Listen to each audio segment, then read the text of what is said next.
Hello guys, good day to all. This is Mike Padua. We're back to a latest update. This is for today's Sunday to Wednesday, March 9 to 12, 2025. This is our English version brought to you by Typhoon2000 and Naga College Foundation. But before we begin, we'd like to thank our partners, Aboitiz Power, Bank of the Philippine Islands Sustainable with You. If you're interested, just click on the link up here, or if you're watching via Facebook, visit the description page for more details regarding BPI Sustainable with You. The local government of Naga City, headed by our Honorable Mayor Nelson Legacion and our Honorable Congressman of the 3rd District of Camarines Sur, Congressman Gabi Bordado. And let's begin with our update. It looks like the hot dry season is fast approaching, but because of the prevailing warm easterlies brought about by the weak La Nina, there are some showers and thunderstorms bringing rainfall across Bicol region, Visayas, and Mindanao.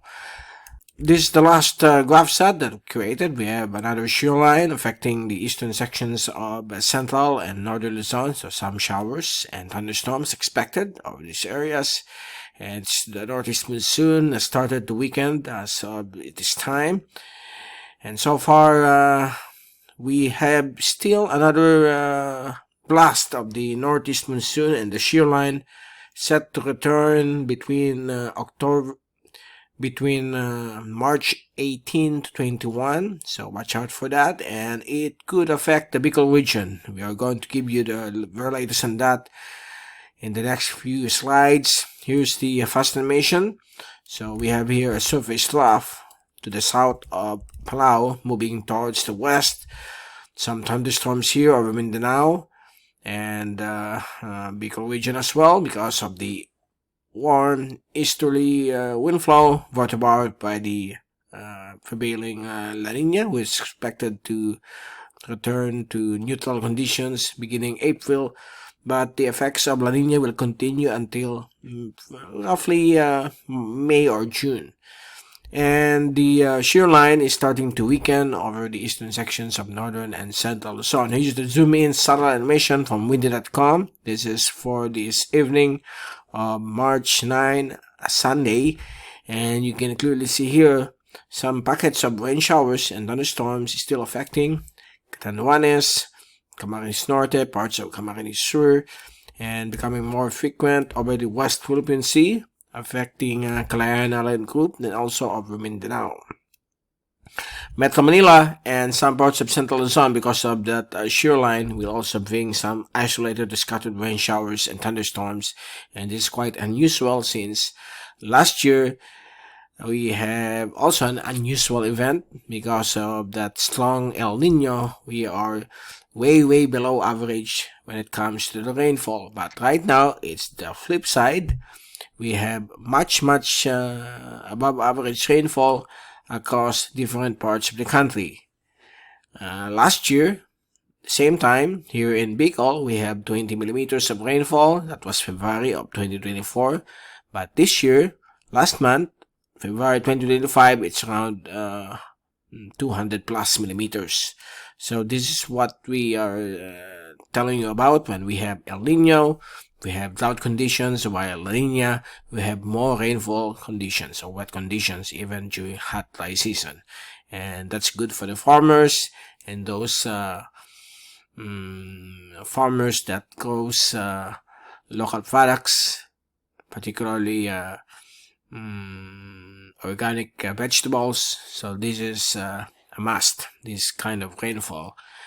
Okay, and for the wind forecast, right now, we have easterlies over the eastern sections of the country, and Monday, Tuesday, and Wednesday it's likely to slow down or weaken.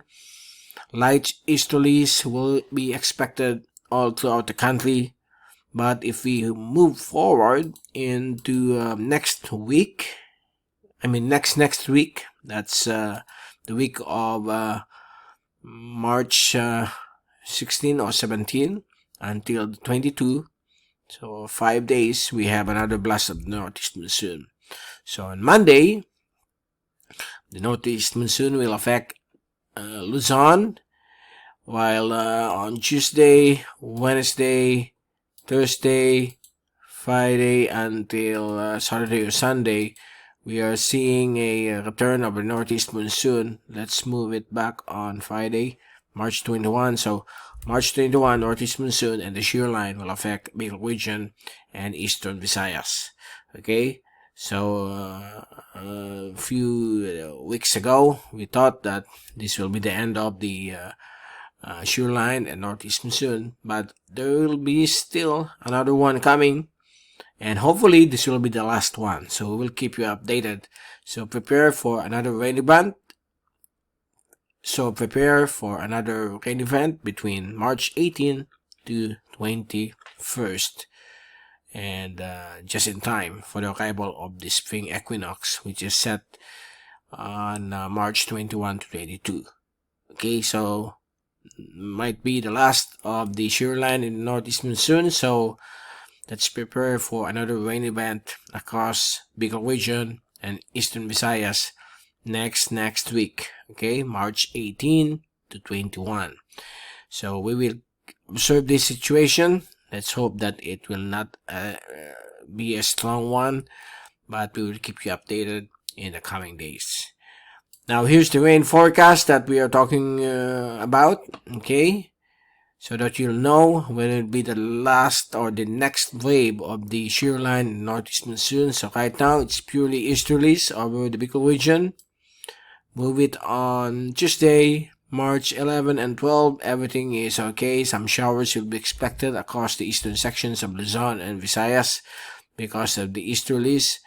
And March 13, 14, and 15, it looks like dry conditions will be expected across much of Luzon and northern Visayas, including Masbate. But if we set this slider into March 17, next Monday, here comes now the shear line affecting extreme northern Luzon and northeast monsoon, and it will go down across the Bicol region on the 18th and 19th of March. So this is a sign that the shear line is still upon us, and on the 20th, it looks like more than 100 millimeters is set to affect Catanduanes, eastern Albay, the west of Sorsogon, because of this impending probably the last of the shear line this coming March 18 to 21. So you can see here, Friday, March 21, the shear line will extend across Romblon, Oriental Mindoro, northern Panay, Masbate. So watch out for the possible flooding and landslide when we have a very heavy downpour brought about by this shear line and the northeast monsoon. So it looks like it will extend into the evening of Friday, March 21st.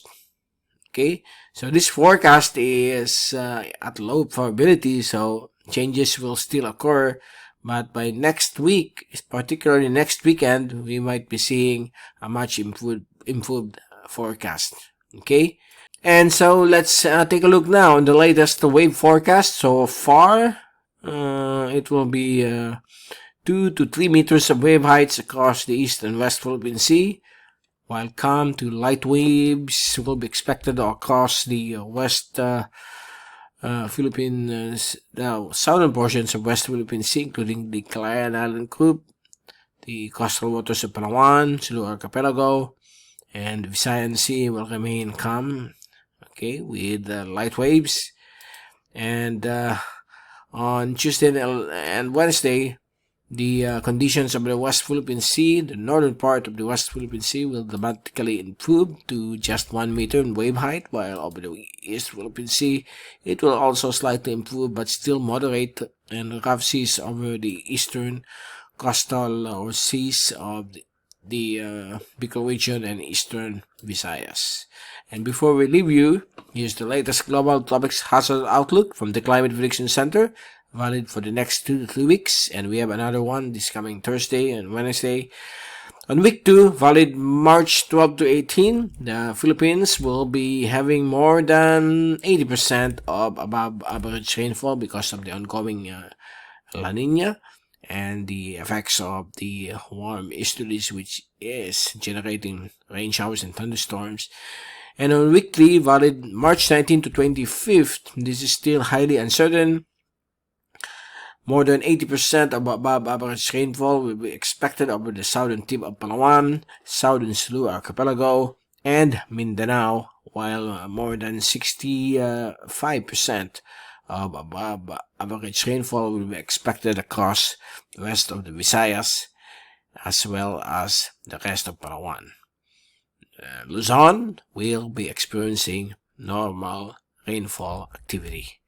Okay, so there you go. That's the latest for today, Sunday evening, March 9th, and we'll return on Wednesday or Thursday for another edition of our weather analysis from Typhoon2000. This is Mike Padua saying good night to all. Have a great evening, and thank you so much for watching our channel. God bless to all.